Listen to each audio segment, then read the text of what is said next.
పేట్లపాలెం దుర్ఘటనకు స్వార్థం, నిర్లక్ష్యం ఇది ప్రధాన కారణంగా ఉంది.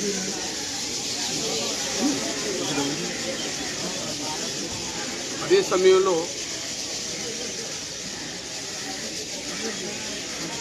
పర్యవేక్షణ లోపం, అధికారుల కుమ్మక్కు కూడా ఈ ఘటనకు పరోక్షంగా కారణమవుతున్నది. పేట్లపాలెంలో జరిగిన ఈ ఘటనలో ఇప్పటికే 22 మంది మృత్యువాత పడ్డారు. ఇప్పుడు ఈ ఆసుపత్రిలో ఉండబడే దాదాపు 5గురు క్రిటికల్ పొజిషన్లోనే ఉన్నారు. డాక్టర్లతో మాట్లాడినప్పుడు 90% పైగా వాళ్ళు కాలేదు. ఇంకెక్కడికి తరలించినా కూడా వాళ్ళ పరిస్థితి కండిషన్ మారదని చెప్పి డాక్టర్లు చెప్తున్నారు. అంటే 22 నుంచి సంఖ్య పెరుగుతుందే కానీ 22 కాడ కూడా లేదు. బహుశా రాష్ట్రంలో ఇది అతిపెద్ద దుర్ఘటన. దీనికి ఎవరైతే యజమాని అర్జున్ ఉన్నాడో, వాళ్ళ సోదరుడు నాని ఎవరైతే ఉన్నారో, వీళ్ళిద్దరి మీద వాస్తవానికి ఎలాంటి సేఫ్టీకి సంబంధించిన నిబంధనలు పాటించలేదు. పర్మిషన్కి సంబంధించిన ఇచ్చేటప్పుడు ఉండబడే ఏ నిబంధనలు కూడా వాళ్ళు పాటించలేదు. ఉదాహరణకు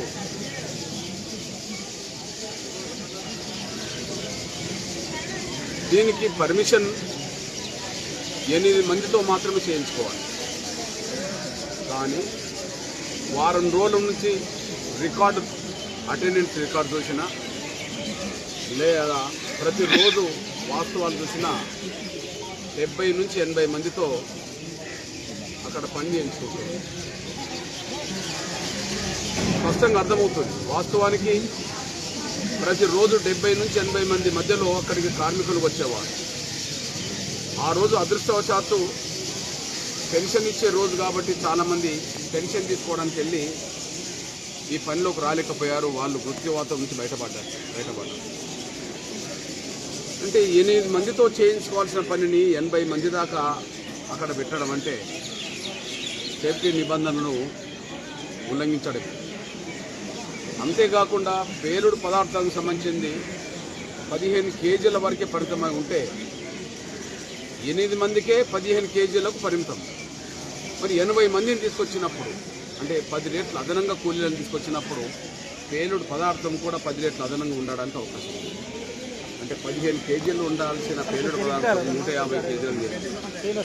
అంతేకాకుండా ఒక వారం 10 రోజులకు నిల్వ ఉండబడే పేలుడు పదార్థాలు కూడా అదనంగా అక్కడ నిల్వ ఉన్నాయి. అంటే 150 కాదు, అది వందలు వేలలో కిలోలుగా ఉండాలని దాటి. అదే సమయంలో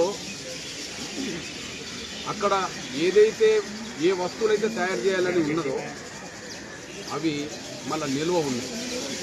ప్రత్యేకంగా ఎక్కడో తయారైన వాటిని గోదాములో పెట్టాల్సింది పోయి అక్కడనే ఉంచడం కూడా జరిగింది.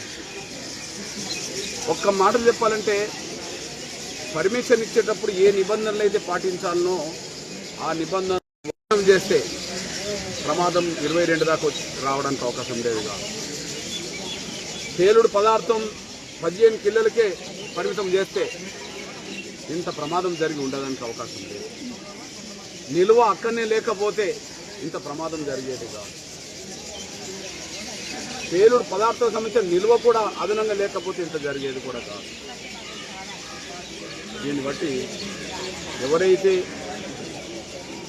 పర్మిషన్ తెచ్చుకొని అది నడుపుతున్నారో అది అర్జున్ పేరుతో లేదా వాళ్ళ సోదరుడు నాని పర్యవేక్షణలో జరుగుతున్నదో వాళ్ళు ప్రత్యక్షంగా మర్డర్ చేయాల్సిన అవసరం లేదు. ఇది ఏమాత్రం లీక్ అయినా వీళ్ళు చనిపోతారని తెలిసినప్పుడు అదే పనిలో పెట్టడం అంటే వాళ్ళని ఒక రకం చెప్పంటే పరోక్షంగా ప్రత్యక్షంగా హత్య చేసినట్టే వాళ్ళు. అంటే దానికి యావజ్జీవ సంబంధించిన యావజ్జీవ శిక్షకు సంబంధించిన దాంట్లో వాళ్ళ మీద కేసు పెట్టి వాళ్ళని ఎంటర్ అరెస్ట్ చేయాలి. ఇప్పటికీ మా దృష్టిలో అర్జున్ అదుపులో ఉన్నాడని అంటున్నారు, నాని అదుపులో లేడంటున్నారు. ఏదేమైనా ఇద్దరి మీద వెంటనే చట్టపరమైన క్రిమినల్ చర్యలు వెంటనే తీసుకోవాలి, అరెస్ట్ చేయాలి, వాళ్ళని రిమాండ్ చేయాలి. ఇకపోతే గౌరవ ముఖ్యమంత్రి గారు చంద్రబాబు నాయుడు గారు ఖచ్చితంగా వాళ్ళ మీద పీడీ యాక్ట్ పెట్టి వాళ్ళ ఆస్తులను కూడా జప్తు చేసి ఖచ్చితంగా ఈ కుటుంబాలకు పంచమని చెప్పడం జరిగింది. ఆ విషయాన్ని స్వాగతిస్తుంది, ఆ విషయాన్ని సమర్థిస్తుంది. కానీ ఇంత విచ్చలవిడితనంతో ఎలా ఆదేశాలు ఉల్లంఘించిండు, ఇంత విచ్చలవిడితనంతో ఏ నిబంధనలు పాటించకపోవడానికి కారణం ఏంటి? పర్యవేక్షణ అధికారుల నిర్లక్ష్యమే కదా. అధికారుల నిర్లక్ష్యం కూడా వీళ్ళ చావులకు కారణమైంది కదా. కేవలం సస్పెన్షన్తో వదలద్దు వాళ్ళని కేవలం ఎవరినైతే ఇప్పుడు 4 డిపార్ట్మెంట్లను బాధ్యులను చేశాడు, 4 డిపార్ట్మెంట్ అధికారులను బాధ్యులు చేసి సస్పెన్షన్ అని ఎవరినైతే అన్నదో సస్పెన్షన్తో పరిమితం అంతవరకు వదిలిపెడితే మళ్ళీ వెంటనే డ్యూటీలో చేస్తారు వాళ్ళు. అది వాళ్ళకి పనిష్మెంట్ ఇచ్చినట్టు కాదు. ఒక రకం చెప్పంటే పరోక్షంగా ప్రత్యక్షంగా అధికారులు కూడా వీళ్ళ చావులకు కారణమే కదా. నిబంధనలు ఉల్లంఘిస్తున్నా కూడా చూసినట్టుకు పోవడం అంటే నిర్లక్ష్యమే కదా. లేదా నిబంధన ఉల్లంఘిస్తున్నారని తెలిసి వాళ్ళతో కుమ్మక్కు కావడం కూడా నేరంలో భాగస్వామే కదా. ఇప్పుడు ఎవరైతే ఈ బాణసంచకు సంబంధించిన పరిశ్రమ పేరుతో ఎవరైతే నడుతుందో వాళ్ళకు తెలిసి నిబంధనలు ఉల్లంఘించినప్పుడు, మీకు కూడా తెలిసినప్పుడు ఆ నిబంధనలను ఉల్లంఘించే వ్యక్తి మీద చర్య తీసుకోకపోవడం వల్ల జరిగిన ఘటన కదా.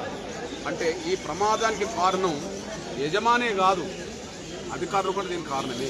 కాబట్టి వీళ్ళిద్దరి మీద ఏ కేసు పెట్టారో నిర్లక్ష్యం వహించడమైనా వీళ్ళ ప్రాణాలకే పోవడానికి దారితీసింది, లేదా కుమ్మక్కైనా కావడానికి అవకాశం ఉన్నది. మూడు నెలలుగా అక్కడ జరుగుతుంది. 3 ఏళ్ళు అక్కడ జరుగుతుంది. కాబట్టి ఏమాత్రం ఆలోచన చేయకుండా ఖచ్చితంగా వాళ్ళ మీద కూడా కేసులు పెట్టాలని చెప్పి సస్పెన్షన్తో వరకే పట్టడం కాకుండా కేసు పెట్టాలని డిమాండ్ చేస్తున్నారు. పెద్ద మనసు చేసుకొని ఇప్పటికీ కొంత 20 లక్షల ఎక్స్గ్రేషియా ప్రకటించడం జరిగింది. దాన్ని పేద కుటుంబాలకు సంబంధించిన వాళ్ళు ఖచ్చితంగా వాళ్ళను మరింత ఎక్స్గ్రేషియా పెరిగి ఒక 50 లక్షల రూపాయలు అనౌన్స్ చేసే విధంగా ముందుకు రావాలి. వాళ్ళకు పక్కా గృహాలు నిర్మించాలి, పిల్లల చదువులో కూడా ప్రత్యేక శ్రద్ధ పెట్టాలని చెప్పి నేను విజ్ఞప్తి చేస్తూ, అదే సమయంలో ఆ కుటుంబంలో పేద కుటుంబాలకు సంబంధించిన వాళ్ళు అట్లాంటి పనులకు పోతారు. ఆ కుటుంబంలో చదువుకున్న పిల్లలు ఉన్నారు, డిగ్రీలు పీజీలు చదువుకున్న వాళ్ళు, ఇంటర్ చదువుకున్న వాళ్ళు, వాళ్ళ చదువు స్థాయిని బట్టి వాళ్ళకు ఉద్యోగం అవకాశం కల్పించే విధంగా కనీసం ప్రభుత్వ ఉద్యోగం అవకాశం వెంటనే లేకపోతే ఆ కుటుంబాల నుంచి ఒక్కొక్కరు చదువు దాన్ని బట్టి కనీసం ఒక అవుట్సోర్సింగ్ ఉద్యోగమైనా ఇప్పించే విధంగా ప్రత్యేక శ్రద్ధ పెట్టాలని చెప్పి నేను విజ్ఞప్తి చేస్తున్నాను.